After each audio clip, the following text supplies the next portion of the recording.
Bonjour à tous, bienvenue dans cette nouvelle édition du JT. Quand on est senior, pas toujours facile de trouver une maison de retraite. Comment peut-on choisir le meilleur établissement? De quelles aides peut-on bénéficier? À la fin de ce journal, dans la rubrique Conso Vie quotidienne, Sophie Lecroisier fait le point sur la situation dans le Finistère. Mais tout de suite, l'actualité de ce mardi 16 avril 2013. 30%, c'est le chiffre du jour et c'est le taux de grévistes ce mardi au centre de tri de Quimper qui compte 90 postiers. Ils protestent contre la réorganisation de l'établissement. Des négociations sont en cours. La Poste n'annonce pas de grosses perturbations pour le moment dans la distribution du courrier dans le Sud Finistère. Autre mouvement annoncé, celui du personnel Bibus à Brest. Un préavis de grève est déposé par la CFDT à partir de ce samedi 20 avril. L'image du jour, c'est l'empereur de la pop à Carhaix, Sir Elton John, sera de l'édition 2013 du Festival des Vieilles Charrues.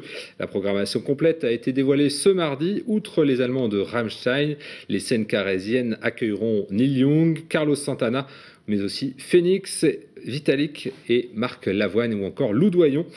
Et bien d'autres, bien sûr. Le Festival des Vieilles Charrues, c'est du 18 au 21 juillet prochain. Et pour en savoir plus sur la programmation, ne ratez pas le Quad Neuf de ce mardi sur TBO, animé par Gwen Fleur. C'est une première au centre Ifremer de Brest. Plus de 130 spécialistes sont réunis pour étudier les changements climatiques. Européens et américains font le point sur des données satellites qui renseignent sur l'évolution du climat. Xavier Patrijon a rencontré ces chercheurs. Beaucoup de café, des formules mathématiques que la plupart d'entre nous ne comprendront jamais et surtout 130 cerveaux et 2 satellites, SMOS et Aquarius. Un est européen, il s'appelle SMOS, Soil Moisture and Ocean Salinity. Le second est américain, a été mis en place par la NASA, qui s'appelle Aquarius. C'est la première fois que grâce à ces 2 satellites, on peut observer la salinité des océans depuis l'espace. SMOS, en fait, c'est un satellite qui a une couverture en 3 jours. Aquarius, lui, c'est en 7 jours. Les missions européennes et américaines ont toutes deux le même objectif et pourtant elles utilisent des appareils et une technique différente. Et ce premier meeting officiel est l'occasion de comparer et d'échanger les résultats. On regarde la température d'émission de l'océan. Là, on regarde avec un système qui fonctionne à une longueur d'onde qui s'appelle les micro-ondes, qui est proche de la fréquence utilisée par les radiotéléphones, par les téléphones portables. Et cette fréquence a une caractéristique, c'est que quand on observe la température d'un corps, selon son humidité, la température apparente va varier. Selon la salinité, la température apparente va varier. Cette avancée scientifique permet d'étudier plus profondément le climat et ainsi en prévoir les aléas. En fait, quand on a la salinité et la température, on a une mesure de la densité, et la densité, c'est ce qui gère aussi la circulation dite thermohaline dans les océans. Donc le Gulf Stream, les grands courants océaniques, la circulation dite du tapis roulant qui gère un petit peu, c'est le radiateur de la planète. Ces nouvelles données collectées pourront peut-être faire évoluer la gestion de l'eau et les prévisions météo, d'où l'intérêt pour les chercheurs de ces missions spatiales. On reste dans le domaine maritime avec le port du Bloscon à Roscoff qui propose depuis l'année dernière des places, 600 emplacements pour les plaisanciers. Le port n'est pas terminé, mais les travaux se poursuivent justement pour aménager les abords des bassins. Maxime Hillier. Dans le nouveau port de Roscoff, les places disponibles commencent déjà à se remplir. Situé en Bretagne Nord, le port de Plaisance est un endroit idéal pour accueillir des visiteurs de Bretagne, de Belgique ou d'Angleterre. Le port est ouvert depuis le 15 juin dernier. Alors on n'est pas encore tout à fait rempli, sur 625 places. Il nous reste à ce jour un peu plus d'une centaine de places de disponibles. Bon, c'est un port qui est tout neuf, qui vient juste d'ouvrir, dans un contexte économique qui est forcément pas facile. Donc voilà, je pense qu'on a encore une marge de progression. C'est le premier port de France permettant l'accès aux pontons aux personnes handicapées. Et malgré un contexte économique fragile, la Chambre de commerce et d'industrie de Morlaix a investi dans ces travaux. Coût total de l'opération, 52 millions d'euros.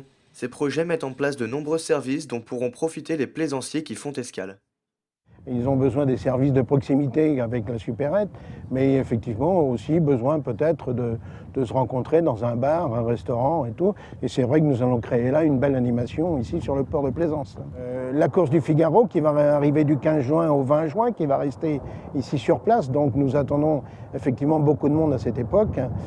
Nous allons recevoir également la Route des Princes fin juin. Les travaux les plus importants sont déjà terminés. Le chantier cessera son activité à partir du 10 juin pour accueillir la course du Figaro ainsi que celle de la Route des Princes. Les travaux reprendront en fin septembre pour une durée d'environ 6 mois. D'ici là, les vacanciers pourront profiter des nouveautés du port durant tout l'été. D'ici 2030, le nombre de personnes âgées et dépendantes pourrait progresser de 40% en Bretagne, selon l'INSEE.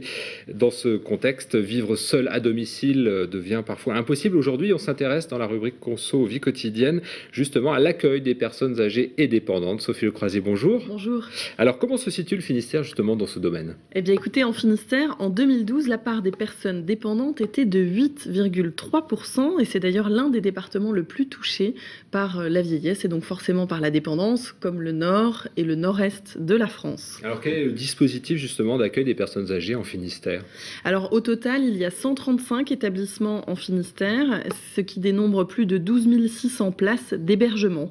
Voilà. Alors est-ce qu'on manque de place justement dans le Finistère? Alors effectivement, comme partout, la demande augmente beaucoup plus vite que l'offre. Il y a donc des listes d'attente, mais le Conseil général a mis en place un questionnaire unique d'inscription qui est valable dans tous les établissements du Finistère pour essayer de pallier à ça et donc offrir une meilleure organisation déjà. Quelle est la couverture? Est-ce qu'il y a des parties du Finistère qui sont moins bien dotées? Alors effectivement, les établissements sont concentrés davantage autour des grandes villes du Finistère. Ceci dit, il y a quand même relativement un bon maillage. Les deux zones les plus défavorisées, en tous les cas, sont les Monts d'Arrée et le Cap Sizun pour le Finistère. Alors j'imagine qu'en fonction de la dépendance, il y a des types d'accueil différents. On va commencer d'abord avec les EHPAD, que tout le monde, j'imagine, connaît déjà. Établissement d'hébergement pour personnes âgées dépendantes. Là, on retrouve un accompagnement médicalisé. Il y a aussi le foyer logement. Là, ça concerne des personnes âgées autonomes qui sont en appartement et en résidence avec évidemment des services plus collectifs. Et puis enfin, les résidences-services pour seniors qui sont également pour personnes autonomes. Ce sont aussi des appartements, mais cette fois-ci privés. On peut en acheter ou en louer.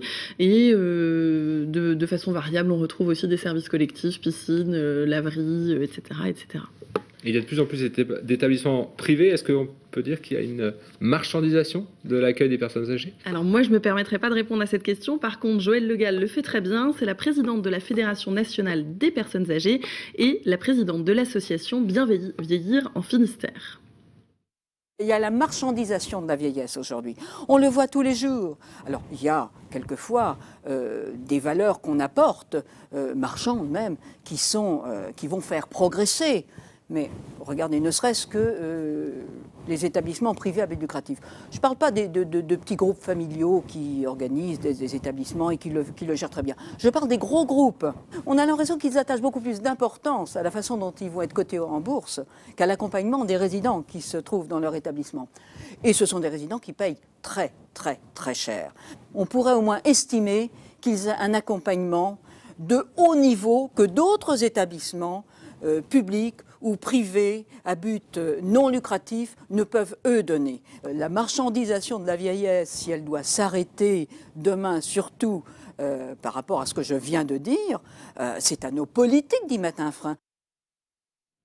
Alors un frein à la marchandisation de l'accueil des personnes âgées, combien coûte en moyenne une journée en EHPAD ou dans d'autres structures? Alors en EHPAD, en moyenne, c'est 49 € par jour, ce sont des établissements publics là dont je parle. Si on veut faire la moyenne entre établissements publics et privés, il va en coûter entre 1 300 et 2 000 € par mois. Alors pourquoi de tels écarts de prix, Sophie? Alors tout dépend évidemment du degré de dépendance de la personne, ça c'est la première chose à prendre en compte. Et puis évidemment, il y a des établissements qui ont plus ou moins de personnel. Il y a aussi des établissements qui proposent une aide médicalisée, d'autres pas. Et puis il y a aussi le standing qui joue. Et enfin la nourriture, eh bien oui, on ne mange pas toujours la même chose d'un établissement à l'autre. Alors pour financer ces accueils, on peut évidemment bénéficier d'aide, et notamment l'APA. Oui, tout à fait. L'aide personnalisée d'autonomie, près de 9500 personnes en Finistère en bénéficient. En gros, toutes les personnes de plus de 60 ans peuvent en bénéficier dès lors qu'elles en ont évidemment besoin.